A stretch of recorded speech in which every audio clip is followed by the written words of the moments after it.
कहानी की शुरुआत होती है जब आधी रात को घायल मैक शहर में भाग रहा था। पुलिस से बचने की कोशिश करते हुए वो एक गली में गिर गया और हंसने लगा। उसने सोचा कि अब तो नहीं बच पाऊंगा। अचानक उसका गिरा हुआ खून हवा में तैरने लगा और एक रहस्यमयी हुडी पहने हुए आदमी सामने आया। उसने कहा कि मैं तुझे जिंदा रखूंगा अगर तुम मुझे अपनी वफादारी दे। मैक के पास कोई रास्ता तो था नहीं, तो उसने हाँ कह दिया। उस अनजान शख्स ने अपनी ताकत से उसे उठाया और अचानक से न जाने कुछ ऐसा हुआ कि मैक का शरीर चमकने लगा। वो दर्द से चीख रहा था। जब पुलिस उस गली तक पहुंची तो उन्हें सिर्फ दीवार पर बहता खून मिला। जल्दी ही सड़कों पर अफरा तफरी मच गई। लोग हर तरफ मरने लगे, दरिंदे जैसे मॉन्स्टर्स के हाथों। वो अनजान आदमी एकदम शांत खड़ा ये सब कुछ देख रहा था। आग के बड़े बड़े शोले सब कुछ जलाकर राख कर रहे थे। फिर खुलासा हुआ कि ये सब कुछ एक विजन थी जो कि चैन नाम के एक मॉन्क ने देखी थी। उसने तुरंत अपना सामान समेटा और अपने गुरु से कहा, मेरे पिता जिन्हें नेक्रोमेंसर भी कहा जाता है वो धरती पर लौट आए हैं। मुझे उन्हें रोकने के लिए जाना होगा।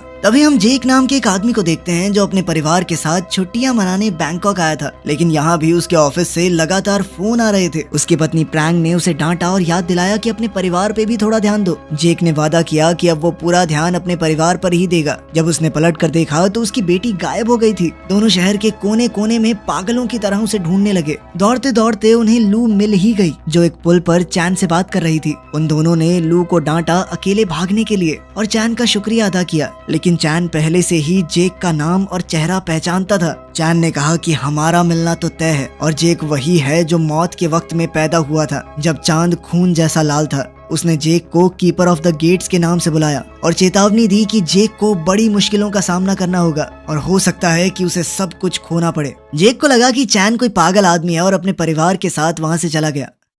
बाद में मॉल में लू की आइसक्रीम उसकी टी शर्ट पर गिर गई तो प्रैंग उसे बाथरूम में ले गई साफ करने के लिए। उसी वक्त मैक मॉल में आया और एक आदमी से टकरा गया। उसने अपना लॉलीपॉप उस आदमी को पकड़ाया और फिर बंदूक निकालकर उसे गोली मार दी। लोगों ने घबराकर भागना शुरू कर दिया। मैक अंधाधुन गोलियां चला रहा था। शॉपिंग करने आए लोग और एम्प्लॉयज दोनों इस गोलीबारी में मारे गए। लोगों की भीड़ एग्जिट की तरफ भागने लगी, लेकिन जेक उस भीड़ को धक्का मारकर अपने परिवार तक पहुंचा। उसने उन्हें कहा कि बाथरूम में ही छुपे रहना, मैं लोगों की मदद करने जा रहा हूँ। इसी दौरान ऑफिसर एरिड भी मॉल के अंदर आ गया। जेक ध्यान से छुपते छुपते घूम रहा था और लोगों को छुप कर रहने की चेतावनी दे रहा था। जब मैक एक खून लगी डॉल में उलझा हुआ था तब जेक सामने आया, अपनी बंदूक निकाली और कहा कि अपना हथियार नीचे फेंको। मैक बिल्कुल बेपरवाह लग रहा था, मानो उसे ऐसा लगता हो कि वो मर ही नहीं सकता, और अब वो उस डॉल का इस्तेमाल करके जेक से बच्चे जैसी आवाज में बात कर रहा था। जेक ने धमकी दी कि अगर मैक ने सरेंडर नहीं किया तो वो उसे मार डालेगा। मैक अचानक से गोलियां चलाने लगा और जेक को फिर से छुपना पड़ा। पास ही में एक रोती हुई लड़की फोन चलाने की कोशिश कर रही थी ताकि वो मदद बुला सके, लेकिन देखते ही देखते मैक ने उसे भी गोली मार दी।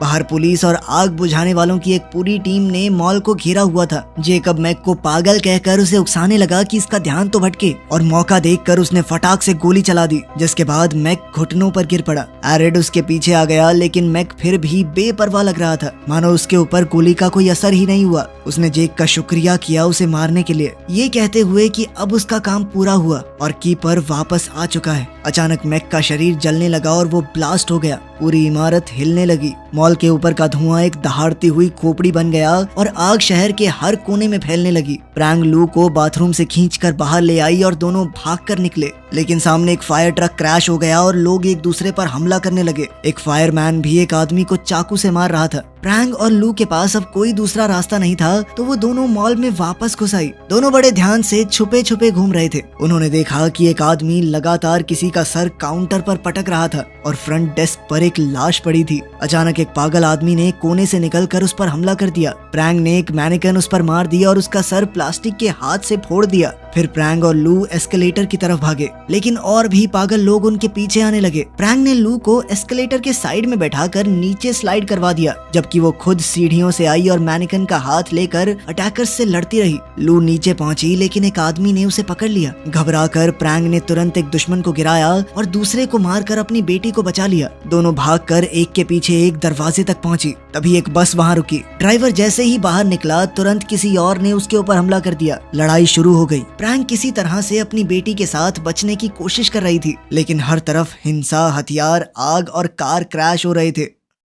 बहुत भागने के बाद वो एक ग्रोसरी स्टोर में छुप गए। प्रैंक का मोबाइल काम नहीं कर रहा था तो वो ध्यान से छुपकर स्टोर के फोन तक गई। उसने काउंटर पर पड़ी लाश पर ध्यान नहीं दिया, लेकिन वो फोन भी काम नहीं कर रहा था। तभी एक डरावना आदमी दुकान में घुस आया। उसने दुकान का कुछ सामान नीचे फेंका और फिर लाश की जांच करने लगा। फिर वो इधर उधर देखने लगा कि कोई है तो नहीं। लू लगातार उससे बचने के लिए छुपती हुई घूम रही थी, लेकिन जब बाहर एक लाश खिड़की से टकराई तो डर के मारे लू के मुंह से आवाज निकल गई। उस अजनबी ने लू को देख लिया। जब वो हमला करने ही वाला था तो प्रैंक पीछे से आई और उसे मार गिराया। उधर जेक और एरिक होश में आए और समझ नहीं पा रहे थे कि ब्लास्ट के इतने नजदीक होने के बाद भी वो बच कैसे गए। जेक और एरिक ने देखा कि आसपास कोई लाश नहीं है। जेक ने एक आदमी को अपने नजदीक ही खड़ा देखा, लेकिन जैसे ही पलक झपकी वो गायब हो गया। एरिक को कुछ खून के दाग मिले और महसूस हुआ कि ये दाग तो बहुत पुराने हैं। जब उन्हें कुछ आवाजें सुनाई दी तो वो जांचने चले गए और एक औरत उन्हें दिखी जिसके हाथ में चाकू है। उसने पलटकर अपना डरावना चेहरा दिखाया और एरिक पर झपट पड़ी।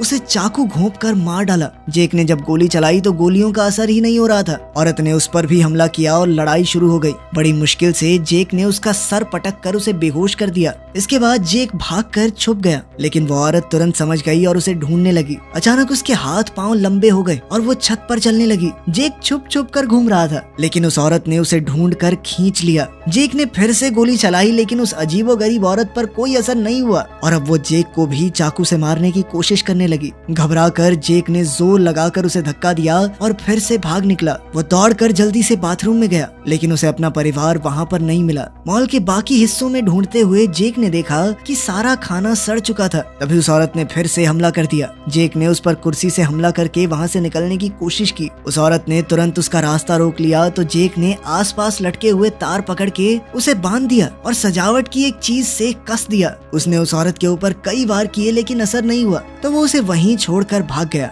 उधर प्रैंक और लू स्टोर से निकलकर बस स्टेशन तक पहुंची, जहां लोग अभी भी एक दूसरे पर हमला कर रहे थे। उन दोनों ने छुप छुपा कर वहां से निकलने की कोशिश की। एक आदमी ने उनका रास्ता रोका तो वो बस के नीचे से रेंग कर निकल गई। लू ने एक गाड़ी देखी जिसमें कुछ नॉर्मल लोग उन्हें बुला रहे थे। उसने सही मौके का इंतजार किया और फिर दौड़कर उस गाड़ी की तरफ चली गई। ड्राइवर ने कहा कि बस चल सकती है, लेकिन उसकी चाबी बाहर गिर गई है और कोई लेने की हिम्मत नहीं कर पा रहा। प्रैंक तुरंत भागकर चाबी उठा लाई, लेकिन जैसे ही वापस आने लगी दो पागल आदमी उसे खींचकर पीछे ले गए। लू ने रोते हुए अपनी माँ का हाथ पकड़ने की कोशिश की, लेकिन हाथ छूट गया। तभी एक पैसेंजर हिम्मत करके बाहर आया और दोनों आदमियों से लड़कर प्रैंक को बचा लिया। प्रैंक अपनी बेटी के पास लौट आई और ड्राइवर को चाबी दी। आखिरकार बस तो चल पड़ी, लेकिन वो पैसेंजर उन पागल लोगों के हाथों मारा गया जिनसे उसने प्रैंक को बचाया था। बस ज्यादा दूर नहीं जा पा रही थी क्योंकि रास्ता छोड़ी हुई गाड़ियों से ब्लॉक हो रखा था। इसीलिए प्रैंक और लू फिर से पैदल चलने लगे।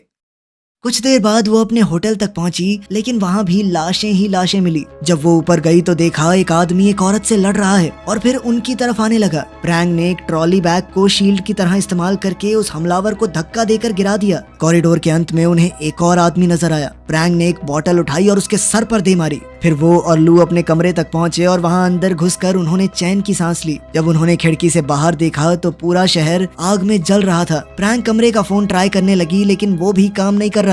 मॉल में जेक अकेला चल रहा था। उसने देखा कि सारी स्क्रीन्स खराब हो गई हैं। अचानक उसने देखा कि वो औरत जो बंधी हुई थी अभी भी जिंदा है और उसे ढूंढ रही है। वो एक खून के तूफान जैसे पोर्टल के पास गई और उसके अंदर से गुजर गई। जेक ने उसके पीछे जाने का फैसला किया। इस अजीब पोर्टल ने उसे सीधा उस बस स्टेशन में गिरा दिया जो बिल्कुल खाली लग रहा था। जेक ने ऊपर देखा तो एक बहुत बड़ा शैतान बिल्डिंग के ऊपर खड़ा होकर उसे देखकर हिल रहा था। वो क्रीचर उसके पीछे पड़ गया और वो इतना ताकतवर था कि जिस बस पर कदम रखता वो टूट जाती। जेक अपनी पूरी ताकत से शहर में भागने लगा और वो शैतान इमारतों को गिराता हुआ उसका पीछा कर रहा था। जेक ने एक गाड़ी में घुसकर शैतान से बचने की कोशिश की। पीछे इमारतें गिर रही थी, इसलिए वो वापस भी नहीं जा सकता था। अचानक एक दरवाजा खुला और चैन जेक को खींचकर अपने मंदिर ले गया। चैन ने बताया कि तुम अभी एक दूसरी दुनिया में हो जिसे हिंड्रेंस कहा जाता है। ये जगह स्वर्ग और नर्क के बीच की है। यहाँ वो आत्माएं होती हैं जो अपना रास्ता भटक चुकी हैं। चैन ने जेक को बताया कि तुम गेट कीपर हो। जब तुमने अपने हाथों से मैक को मारा तो एक खास रस्म पूरी हो गई।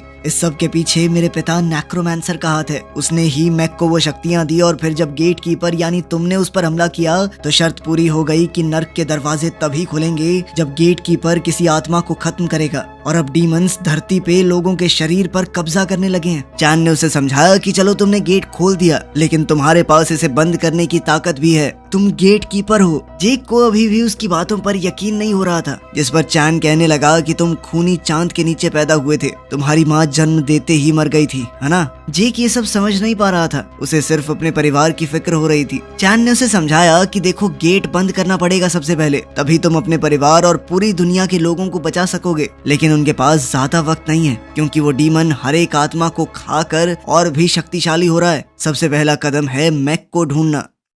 जब दोनों ने अपनी खोज शुरू की, चैन ने अपनी कहानी बताई। उसका बाप नेक्रोमैंसर एक लालची मॉन्क था, जिसने अपने गुरु के कुछ खुफिया स्क्रोल चुरा लिए। उसने ऐसा काला जादू किया कि वो अपने ही शरीर को खो बैठा, जिसके बाद बेचैन होकर नेक्रोमैंसर ने अपने ही बेटे के शरीर को पाने की कोशिश की। चैन को अपने वश में करने के लिए जादू किया, लेकिन मेरी माँ ने ऐसा होने नहीं दिया। इसके बाद मेरे पिता की आत्मा को इस दुनिया से निकाल दिया गया, लेकिन इस नाकाम कोशिश से मेरे दिमाग में उनका बहुत सारा ज्ञान आ गया। अब मैं आत्माओं की शक्ति को पाकर अलग अलग दुनिया के बीच में सफर कर सकता हूँ। उसकी बात को जेक ने बीच में ही रोक दिया जब उसने देखा कि एक औरत छत पर है और एक डीमन उसे घेरे हुए था। चैन ने कहा कि हमें वक्त बर्बाद नहीं करना चाहिए, लेकिन जेक फिर भी दौड़कर उस औरत की मदद करने गया। उसने एक लोहे का सरिया पकड़ा और छत की तरफ बढ़ा, जहाँ उसे बहुत सारे डीमंस दिख रहे थे। तेजी से वो उन्हें एक एक करके मार कर नीचे गिरा रहा था। फिर जेक ने एक औरत को चेक किया और पहचाना कि ये तो मॉल में थी। वो औरत रो रही थी, जो कुछ हुआ उसे याद करते हुए।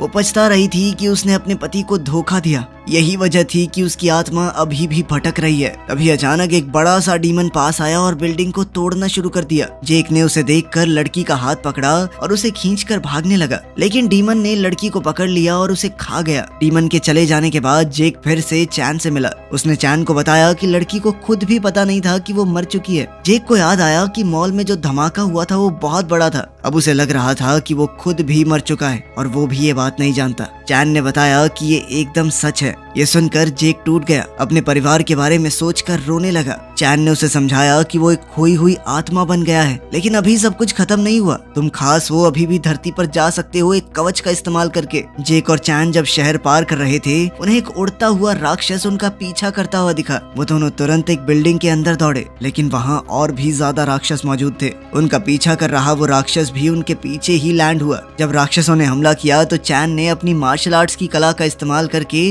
उनका सामना किया। उसे लड़ता देख दानव इतने डर गए कि उनका पीछा करना छोड़ दिया। जेक और चैन सीढ़ियां चढ़कर एक थिएटर में पहुंचे जो राक्षसों से भरा पड़ा था। वो दोनों जितना तेज भाग सकते थे उतना भागे, ताकि स्क्रीन के सामने एक जगह तक पहुंच सके। मौका मिलते ही चैन ने एक पोर्टल खोला और वो दोनों एक सेकंड में असली दुनिया में आ गए, जहाँ वो डीमंस बिना किसी का शरीर काबू किए पीछा नहीं कर सकते उनका। जेक ने एक शीशे में देखा तो उसे पता चला कि वो एरिक के शरीर में घुसा हुआ है। खुद को किसी और के शरीर में देखना उसके लिए बहुत दर्दनाक था। चैन ने उसे अपनी एक पुरानी बंदूक दी जो खास तरह की गोलियों का इस्तेमाल करती है, और एक खास तरह का चाकू भी। ये दोनों ही हथियार मैक को मार सकते हैं।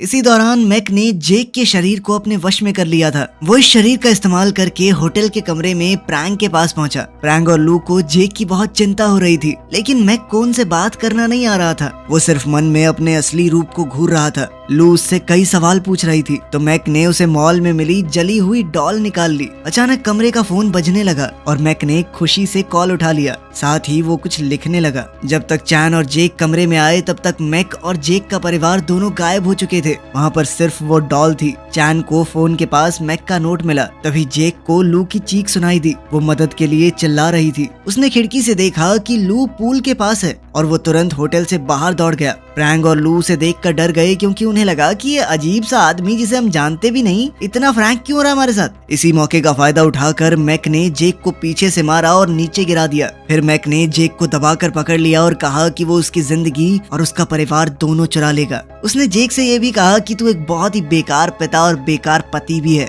क्योंकि तूने सिर्फ अपने काम पर ध्यान दिया, अपने परिवार को नहीं चुना। अब जेक मैक को चिढ़ाने लगा ताकि वो कुछ तो रिएक्ट करे, और जैसे ही मैक हिला, जेक तुरंत घूमकर रास्ते से निकल गया। दोनों के बीच लड़ाई शुरू हो गई, एक दूसरे को बार बार मुक्के और लात मारने लगे। जब जेक ने उस खास किस्म की बंदूक का इस्तेमाल करने की कोशिश की तो मैक ने तुरंत उसका हथियार गिरा दिया और दोनों पूल में गिर गए। लड़ाई पानी के अंदर भी जारी रही। जेक ने अपना खास चाकू निकाला, पर जैसे ही वो मैक को चाकू मारने वाला था, प्रैंक ने उन दोनों पर वो खास बंदूक तान दी और उन्हें तुरंत रुकने को कहा। वो दोनों अपने आप को असली जेक बोल रहे थे और प्रैंक उलझन में पड़ गई कि आखिर किसको सच मानूं। लू ने सच जानने के लिए पूछा कि आखिर वो कौन सा इशारा है जो उसके पिता हमेशा वादा करने के लिए इस्तेमाल करते हैं। जेक ने एरिक के शरीर का इस्तेमाल करके वही इशारा किया। प्रैंक ने गोली चला दी, पर गलती से जेक को लगी। उसकी आत्मा तुरंत हिंड्रेंस में लौट गई, जहाँ एक भूत ने उसे काट लिया। असली दुनिया में मैक ने जेक के शरीर का इस्तेमाल करके प्रैंक से बंदूक छीन ली। लू ने जोर से चिल्लाकर कहा कि ये मेरे असली पापा नहीं है। अचानक एक ब्लड पोर्टल दीवार पर खुला